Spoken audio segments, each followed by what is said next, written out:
morning, Malacañang Press Corps. Welcome po sa Task Force Bangon Marawi. Today we have PIA Director General Harold Clavite. Thank you, Rocky. Good morning, everyone. Magandang umaga po sa inyong lahat.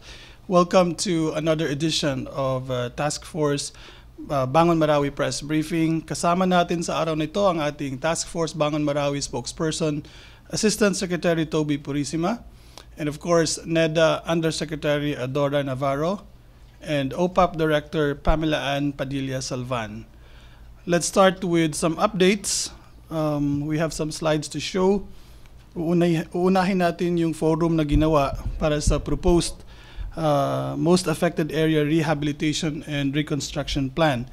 Giving utmost importance to the opinions of the affected residents, a Marawi Stakeholders Forum on the proposed most affected area rehabilitation and reconstruction plan was held yesterday, May 3rd. Representatives from the LGUs, barangay leaders, imams, ulamas, the academe, and CSOs took part in the assembly.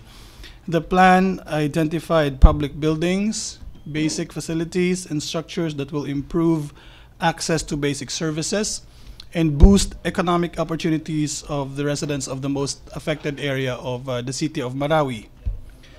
The panel of resource persons, which includes Task Force Bangon Marawi Chairperson Eduardo Del Rosario and the City Mayor of Marawi, Mahul Gandamra, were able to exchange information with the stakeholders who raised questions regarding the plan. Findings from the completed discussions with the most affected area stakeholders will form part of the final plan. Before I give you our spokesperson, we'd like to show you this video on an update from TESDA. The Technical Education and Skills Development Authority offered 3 sets of competency programs in the city in an aim to equip Marawi residents with the knowledge and skills to give them an immediate source of livelihood. Motorcycle small engine system training programs focused on servicing, electrical wiring, and overhauling. It began last April 10 and would last for 18 to 21 days. Almerbong Nogoy, a trainer sent by TESDA, said that through the training, trainees would be able to repair their own motorcycles and better job opportunities would open up for them. One of the servicing MSES trainees, Muhammad Hassan Di Maporo Jr., shared that he once worked as a driver in Metro Manila. Since the siege, he chose not to leave Marawi because he's worried about his family. He has been searching for various jobs in the city. Sometimes he works as a part-time jeepney driver. Looking for passengers was a challenge for him because the city wasn't as busy as it once was. He, along with the other trainees, joined the program and hoped to find work to support their families. He added that they are pursuing this TESDA training for they will learn a lot from it and will be able to use what is being taught in the training. As more residents like Dimaporo return to Marawi and try to get their normal lives back, the Task Force Bangon Marawi's Business and Livelihood Subcommittee continued to come up with programs that would provide better opportunities for them.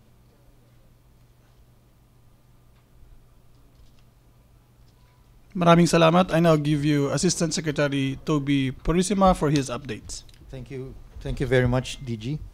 Good morning, Malacañang Press Corps.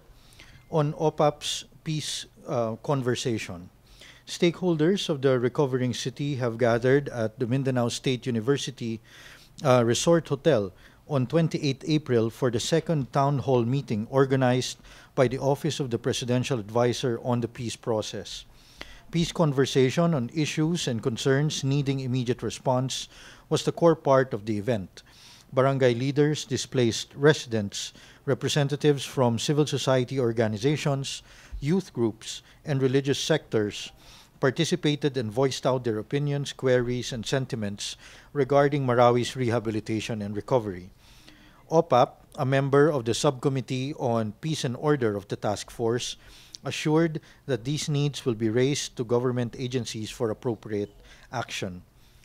For more effective response and interventions of the task force, OPAP also held a 3-day conflict-sensitive and peace promotion workshop for its member agencies, which will be conducted until today. On updates regarding Kambisita, the Kambisita, or visits of the residents of the most affected area, which started on April 1, continues. As of latest data, 6,597 families, or 48,700 individuals, have entered the most affected area on a scheduled basis to retrieve their belongings and visit their properties before the debris clearing begins. Kambisita of 10 more barangays in sectors 8 and 9 will be conducted until May 10.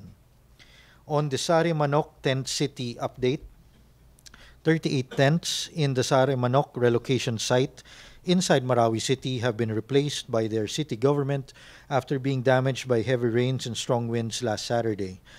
Most of the families in Site 2 of Sari Manok were forced to evacuate to the Marawi City Hall during that night. They have been able to return to the site now and have received relief goods from the Department of Social Welfare and Development Region 12. The task force continues to monitor the needs of our IDPs and camp managers.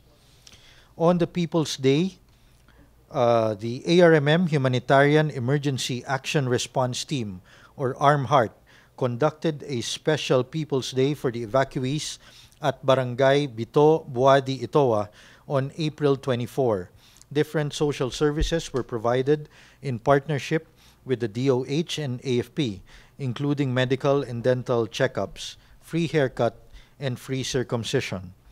Other partner agencies were or are DOLE, DSWD, DepEd, TESDA, DOST, DAR, DA, BIFAR, and the private sector.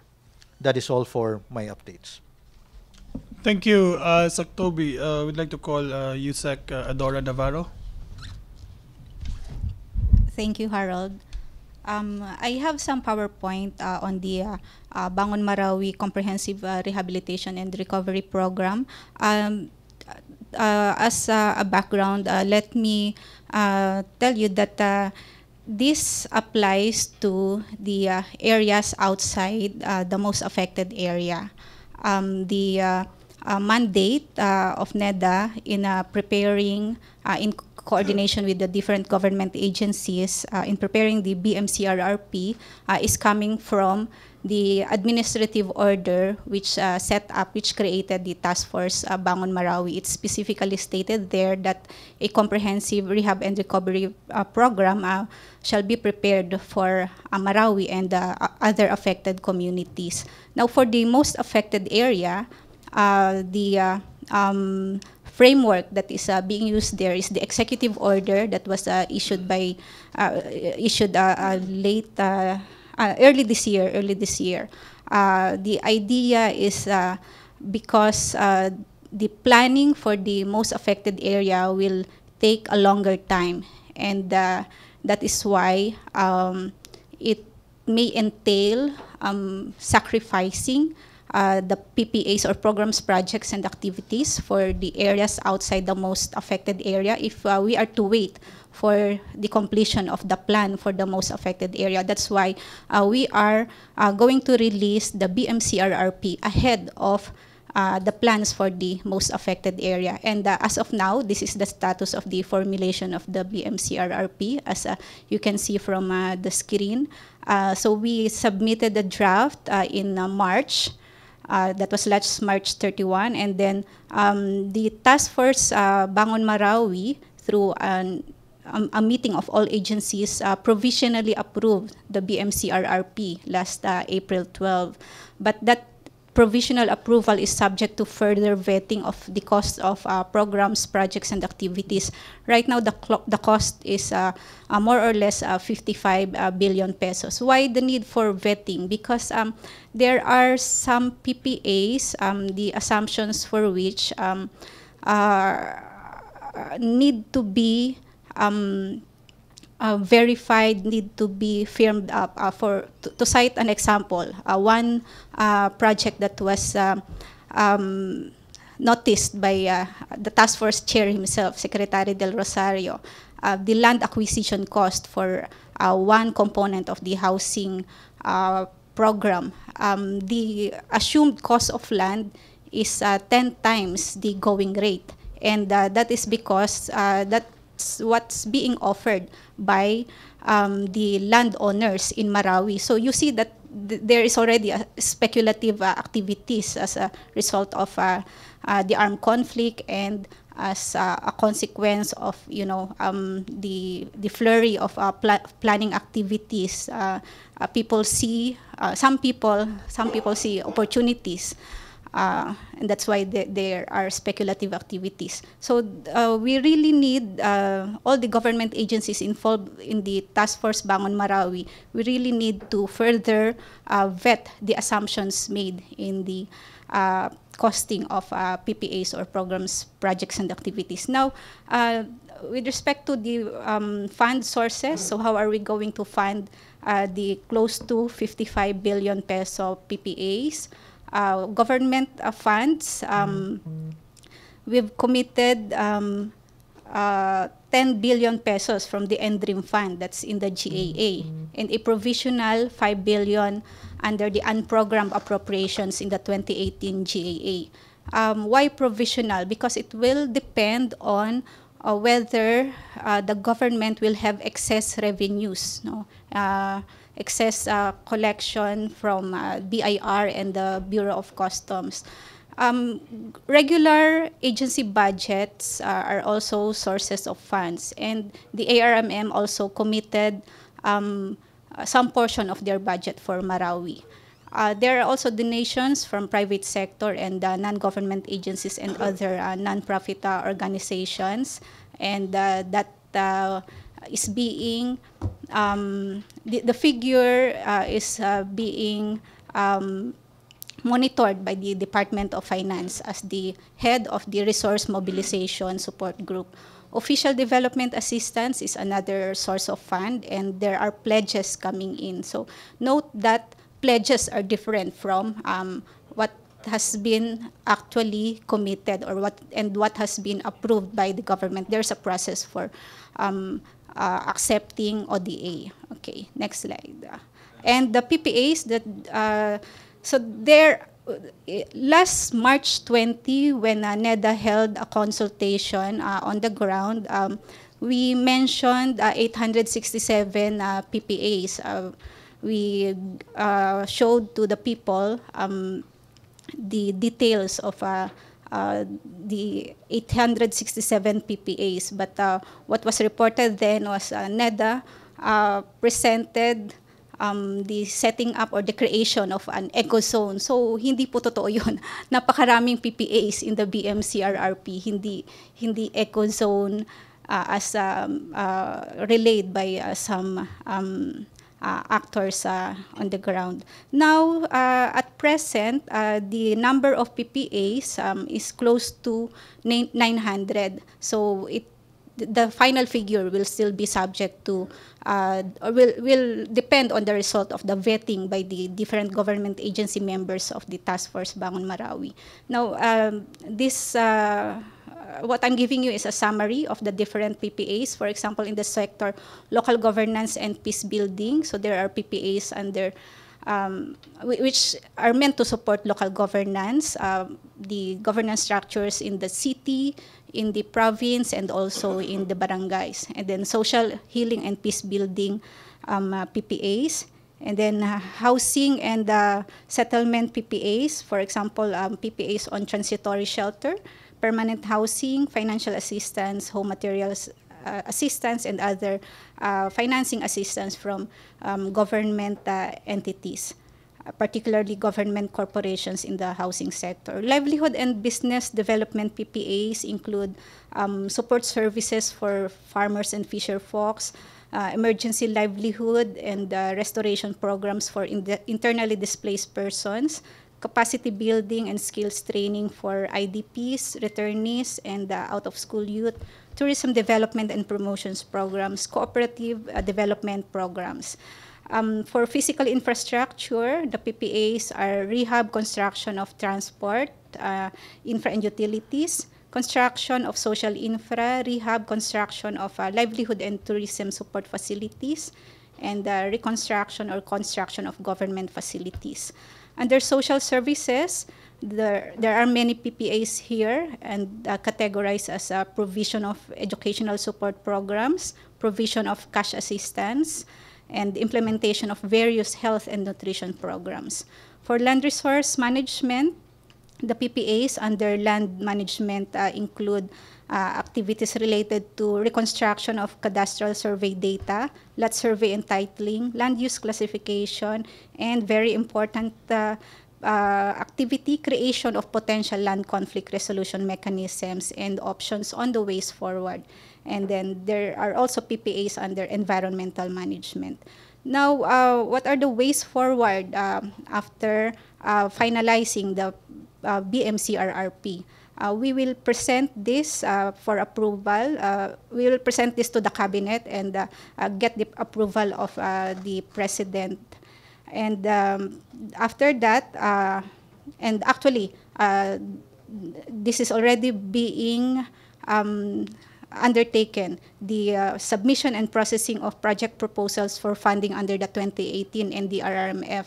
So remember that there's already the 10 billion fund under the current GAA, and the Office of Civil Defense and the HADC as a task force chair, they're already accepting proposals for funding under the 10 billion NDRIM fund. So those proposals are being processed batch by batch. So that will continue. No, so and there is a greater firming up of procedures once the BMCRRP is approved. So right now, because the BMCRRP is not yet officially approved, wala namang problema. The OCD and the HADC can still process it. They just ask for certifications from concerned government officials whether these PPAs are actually vetted and firmed up as part of the overall rehab program. Now, for the next step, and also already ongoing, some parts of it are already ongoing, the resource mobilization for the PPAs. So yung resource mobilization will be actively led by the Department of Finance. And the last that I heard is that the DOF would like to have a pledging session with potential ODA sources. And they also are thinking of floating Marawi bonds. And this funding support can be used as agency budget support. Some can be directly used to fund specific projects. So everything is still being discussed under the Resource Mobilization Support Group. So that's all for now, DG Harold. Daghang salamat, Yusek Adora. Now we call on Director Salvan for updates from OPAP. Thank you, DG Harold. Good morning, ladies and gentlemen of the Malacañang Press Corps. As a member of the TFBM Subcommittee on Security, Peace and Order, OPAP contributes to the sectoral outcome of governance and peace building through the implementation of its social healing and peace building program. Under this program, we undertook first and foremost the conduct of a conflict context analysis with inputs from various sectors to inform all our interventions. To ensure that all interventions of agencies are appropriately designed to be conflict sensitive, the conflict context analysis was also submitted as Chapter 1 of the Post-Conflict Needs Assessment, and we also sit in the various subcommittees. OPAP's focus is to ensure that as government is building and rebuilding the physical infrastructures for recovery and rehabilitation of Marawi and its people, we are also just as importantly building and rebuilding their social infrastructures and relationships with one another. That is why our processes, as I will describe later, are very heavy on social preparation. Moreover, we focus on the interventions for vulnerable groups among the IDPs, the women, the youth, and the persons with disabilities. So what are we currently undertaking? As ASEC Purisima has said earlier, we are facilitating the conduct of town hall meetings. This is part of our initiative to provide a regular space for people to get accurate information on recovery and rehabilitation efforts, surface issues and concerns and grievances, But it's not just a platform to air these grievances, it's also providing a platform for constructive engagement on solution seeking among the national government agencies who are implementing projects for Task Force Bangon Marawi, the IDP representatives, people's organizations, CSOs, barangay officials, and community leaders. The first one was held last March 22, and then the second one was held just last Saturday, April 28. And the next will either be on May 17 or 18. The proposal in the last town hall meeting is that this be done every 2 weeks, every first and third Wednesday of the month. And this is also in response to the people's clamor to get regular information, which has been a source of frustration for them when they do not receive information, when there's lack of information or even exaggerated information at times, which is exploited by those who want to sow even more conflict. Currently, this is at the municipal level, but we shall be cascading this down to the barangay level as we recognize that the people of Marawi are not just survivors. They are and can be agents for peace and partners in recovery and rehabilitation. So nothing for them without them is the principle. Top issues raised in the last town hall meetings were livelihood, continuing humanitarian support for IDPs who are in evacuation centers, transitional shelters, and the home-based, provision of employment, preservation of culture and Islamic tradition. The youth, of course, is a vulnerable group that we shall be giving special attention to. The second update is on the setting up of local conflict resolution mechanisms. So we are in the preparatory phase of providing capacity building interventions, which are alternative dispute resolution and coaching to identified local leaders recognized and respected by the community, to strengthen their capacities in resolving conflicts at its early stages to prevent their escalation to violence. Then OPAP will also be providing capacity building for religious leaders, providing a venue for them to come together, train them on facilitation, peace education, and how the culture of peace may be integrated in their khutbahs or their Friday sermons. There's also the Build Peace project in the 72 barangays. OPAP will facilitate the formulation of the barangay development plans following participatory approaches and mainstreaming. We are also preparing for the College Transitional Education Assistance Project for 700 Marawi-affected students. Cash assistance for school year 2018 to 2019 amounting to 10,000 pesos with peace formation shall be given, recognizing the economic impact of the conflict on the families. Priority shall be given to graduating students. And then we have also provision for assistive devices for PWDs. For Ramadan, as we did last year, we are designing a series of activities for its observance in solidarity with our Muslim brothers and sisters. And then, as also reported earlier, today is the last day of the capacity building course on conflict-sensitive and peace-promoting practice for TFBM member agencies, staff, and Lanao del Sur LGUs. So those are all my updates. Thank you. Maraming salamat, Director Salvan. Rocky? MPC questions? Ace Romero to be followed by Pia and then Comfy. ASEC Purisima, any update on the Swiss challenge? Negotiations are still ongoing with the initial developer, the Bangon Marawi Consortium, because we're still fine-tuning and finalizing the terms of the contract, of the development, of the project development. So once this is done, we will continue with the Swiss challenge. We're still on track with the target, which is groundbreaking by June. So on track pa naman to, we're just finalizing the terms. Wala pang specific date yung Swiss challenge? Wala pa. Definitely this May. Definitely gagawin yung Swiss challenge this May. And then on track tayo sa groundbreaking by June. Pero negotiations, wala pa rin pong...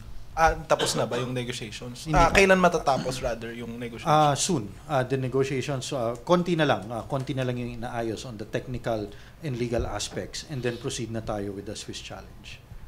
Thank you po. Okay, Pia? Sir, I'm looking at the schedule na binigay nyo nung una, and you said na you target to complete the Swiss challenge by April 25 and then awarding of the project to the winning bidder by April 31. Ano po yung naging reason sa delay, sir? Actually, the original schedule, the revised calendar, nakaschedule doon ang Swiss Challenge between now and the last week of May. Hindi April, last week of May. So until around May 24, until the end of May. Yun ang pagkakaalala ko dun sa updated calendar natin. And then June yung groundbreaking. So on track pa naman tayo dito. Binamadali natin yung pag-finalize ng terms dahil kung maaalala nyo, pinapasok natin dito yung inputs sa consultations na ginagawa at yung last consultation nga ay naganap kahapon at patuloy pa rin ito. So lahat nung nire-raise na points ng ating mga IDPs, ng ating mga stakeholders on the ground, those are being taken into consideration by the task force in finalizing the terms of the contract or the project development at yun ang isa-Swiss challenge natin. I would just like to raise a few points. Some of the issues raised yesterday during the stakeholders forum, Chairperson Del Rosario clarified a few things regarding the development in the most affected area. Number one, no private land in the most affected area will be forcibly taken. Number two, slightly damaged buildings will not be touched. Number three, as soon as horizontal development is completed in 18 months, in an estimated 18 months, private houses and buildings can be reconstructed provided that the owners will be able to secure a permit from the city government. And number four, cultural, historical, traditional, and religious values will be observed. So significant dito, yun nga, after the debris clearing and horizontal development, between now and 18 months from now, pwede nang bumalik ang mga residents ng most affected area at papayagan na silang mag-rebuild, no? Provided that they get the necessary permits. So kasama yan, nagbunga yan sa konsultasyon na ginawa natin ng task force sa ating mga stakeholders. So right now, sir, may major terms po ba doon sa proposal na nabago because of the consultations? Wala naman. In terms of major terms, wala. Fine-tuning na lang. Particularly locations, no? Locations of where these public infrastructure will be built. Remember, ang kasama dito sa development ng most affected area ay public infrastructure. Yung private infrastructure, yung private homes, ito ay gagawin, ang magre-rebuild nito ay ang ating mga stakeholders. Another question po for Yusek Navarro. Ma'am, you said that the DOF will be conducting a pledging session to encourage ODAs. Could you give us details on this and kung meron na po bang mga bansa or mga organizations na nagbigay ng interest to join? Wala pang details, no details yet on the pledging session, and but our NEDA public investment staff is monitoring the announcements by the different bilateral and multilateral partners on their commitment to provide support for Marawi. So it's being monitored, but we cannot say, because your particular question is on the details of the pledging session, there are no details yet coming from the DOF. But in anticipation of that, NEDA is monitoring the interest of the different ODA partners. So far po, could you give us an update kung sino-sino na po yung nag-pledge ng mga ODA so far?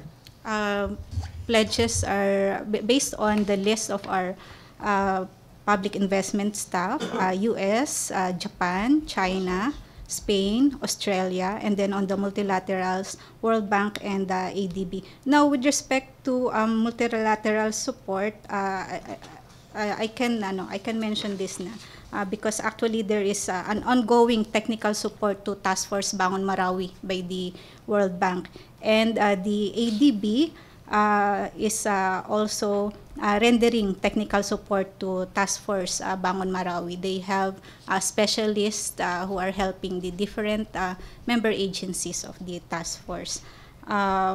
There is also a possible joint financing, co-financing by ADB and JICA, co-financing of a DPWH proposal for the reconstruction and development plan. for Greater Marawi. That's how they titled the DPWH proposal. And a technical assistance will be conducted soon for this. May mga amounts po ba itong pledges, ma'am? Especially for the countries? There are mentioned amounts, but since these are not yet confirmed, so we don't want it to be coming from the government. So I'm sure that the members of the media are monitoring the announcements of the different ODA partners, but every ODA has to be treated under a process for accepting ODA, no? So yung mentioned amounts by the ODA partners, no, as long as hindi pa siya approved, hindi pa rin ito yung what's recorded as the definite amount in the government records. Okay, Comfy? Hi, good morning, ma'am. Ma'am, follow-up lang po sa fundraising about the bond flotation. How much are you planning to raise from this flotation, and will this be a domestic flotation or international flotation? Okay. And who will underwrite? Okay, there are no details yet that have reached NEDA at this point, no. I remember that the DOF has a statement about it on their website, or perhaps you can dig it up. But it's a tentative amount, the amount that was mentioned in the DOF statement. I remember that it's, if I'm not mistaken, 20 billion or so, yeah. But it's in the DOF website, the statement about the bond flotation. Okay, Ace Romero, to be followed by Joseph. Yusek Navarro, you mentioned about speculations about the costs. Can you give details on that? Yung 10 times sa land? Okay, that's one observation that surfaced during the Task Force Bangon Marawi all agencies meeting on the ground. We held it at the Task Force field office on the ground. And inisa-isa kasi namin yung PPAs, no, and upon checking with the government agencies and LGUs why the cost of a certain land acquisition item in one, the housing program has different PPAs, has different projects, and then there's one particular item which the land acquisition cost is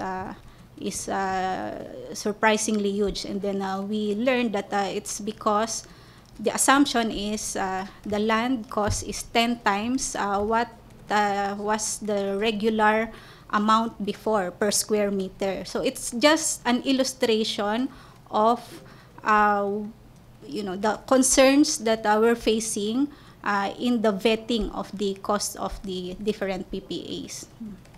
So magkano po yung tinaas versus yung normal na amount? I cannot specifically recall, pero we can dig up the records of the minutes of discussion and perhaps. So apparently, some people are taking advantage of the rehabilitation efforts. That's true in in post-disaster situations. There are stakeholders even on the ground who are taking advantage of a crisis situation. So to be expected na yan, and that's why the government is being careful in ascertaining the amounts and even the locations of the proposed projects, no. That's why the different government agencies send units on the ground to look at the proposed locations of different PPAs. Actually, the proposed locations of the different PPAs became a determinant in checking for duplications. So NEDA has a team of different sector specialists looking at the different PPAs, and isa yon sa indicator, no, na nakikita namin kung eto nga bang PPA na to is not possibly duplicating another PPA. So the location is one indicator. So ongoing ngayon yan, kumbaga different passes, no. So hopefully ito na yung final pass in the review of the different PPAs. Thank you, Yusek. Okay, may follow-up muna si Comfy. Okay. Ma'am, at the end of the day, who will determine the ceiling ng fair market value ng land value sa Marawi? Okay. My understanding is that is also a result of a negotiation between the landowner and the cluster of housing agencies, no? So you asked for a ceiling, but actually the principle is whatever is the market value, no? But the market value depends on the negotiation. Now, if there is a pronouncement from a government official that will effectively say that no, we won't accept 10 times the former market value of the land in Marawi, then that pronouncement of an official can be effective in sort of reducing the speculative activities. And I'm hoping that the task force chair will, make strong statements to address this. Okay, Comfy. Joseph? Is this a widespread practice? And who are these people trying to sell? I believe it's not a widespread practice naman. What do you mean, not a widespread? It's not true for all the PPAs which will require land. It was observed only in one PPA so far, or in one project. And the PPA is a housing project, yes? It's a housing project. Would you know the location?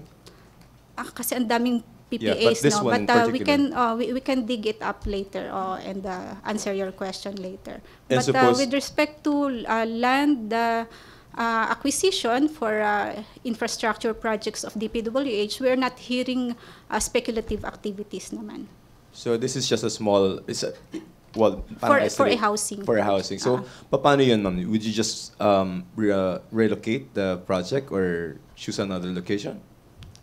It will really depend on the negotiation between the housing agencies and the landowners, no? If they will be able to come up with a reasonable price, then there's no need to find an alternative location. These are residents themselves. It's a question that cannot be answered by NEDA as a planner, no? So it will really depend on the ability of the shelter agencies to negotiate. You need their land because you want to put up housing projects there, correct? Yeah, because housing projects need to be located inside Marawi. So the internally displaced persons have to go back to Marawi. So that's why the government is looking for available lands inside Marawi. And the ones who own the lands are residents themselves in the area? Yes. Okay.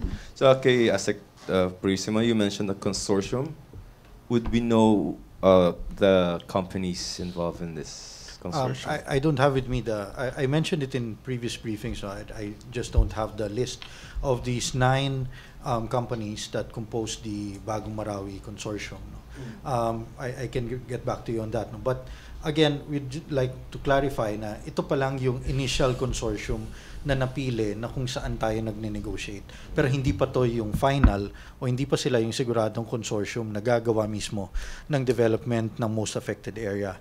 Malalaman lang natin yun after ng Swiss Challenge. And we're negotiating what terms? Like what? The plans or the Well, the plans, costings? yung minimum requirements, where this will be located, these public infrastructures, where this will be located, and also, yun nga, yung bunga ng ating konsultasyon, kung merong fine-tuning. Kung perhaps dun sa size nung mga infrastructure na yon, yung actual location ng infrastructure na yon, o kung may idadagdag pa. That's why the amount of the development of the most affected area is still a moving target. The chairperson, Secretary Del Rosario, mentioned 2 briefings ago that the figure then was around 17.2 billion, no? Yan ay wala pa tayong update dyan kung gumalaw pa yan, pero until ma-finalize yan, it's still considered a moving target. But that's what we're looking at, around 17.2 billion for the development of the most most affected area, in addition to the estimated 55. So around 72.2 ang tinitignan natin ngayon for the development of both the most affected area and outside the most affected area. Alright, sir. Ilang barangays sa most affected? You mentioned 24. 24 barangays. Yes, 24 and 250 hectares itong MAA. Okay, so you mentioned kanina na before yung mga private owners of the houses there can come in and rebuild their houses after 1.5 years. Do I take it to mean that that's the same timetable that you have to put up the master plan and then rehabilitate the whole area? So 1.5 years? Actually, ano pa lang yan, yung horizontal development na tinatawag natin. Because we estimate sa laki ng area, 250 hectares, matatagalan talaga yung debris clearing at debris management. So kasi kasama dito, meron pa mga unexploded ordnance, mga IEDs pa rin dyan.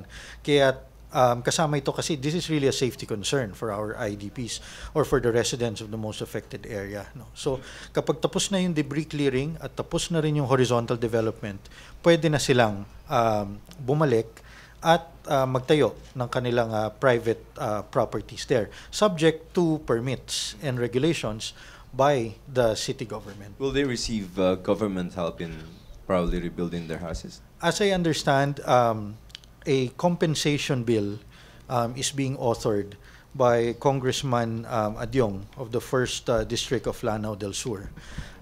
We await the filing of this compensation bill, and then we can answer more definitely those questions regarding payments to our residents in the most affected area. Okay, sir. Thank you. Okay, Julie. Last question na tayo kay Julie. Julie Aurelia po of Inquirer. To Yusek Navarro, you mentioned earlier that you noticed yung land speculation, speculative activity as to one PPA, which is a housing project. Do you have more details about it, like gaano kalaki yung land we're talking about? And if you can't answer that question, what's the progress of the vetting activity for other PPAs? Like ilang percent na yung na-check natin na may speculative activity ba sa iba? Like ilang percent na yung na-vet natin? Thank you. Okay, so naaalala ko na ng konti, the previous market value 500, but 500 pesos per square meter, and then may asking price which reached us na 5,000 pesos per square meter. So now specific locations, I think iba-iba no. Now your second question, anong percentage na yung vetting? But by the way, the vetting is not all about speculative activities. There are cases then na there are PPAs proposed by government agencies, and then meron din from LGUs that are better combined as one PPA, no. So iba-iba yung cases. Right now I can safely say now we are 90% plus in the vetting process. Okay, no more questions? Okay, thank you. Thank you, DG Harold Clavite. Thank you. Okay, thank you, Yusek Navarro, Director Salvan, and ASEC Toby Purisima. Thank you, Malacañang Press Corps, back to our main studio sa Radyo Pilipinas and People's Television Network. Happy weekend.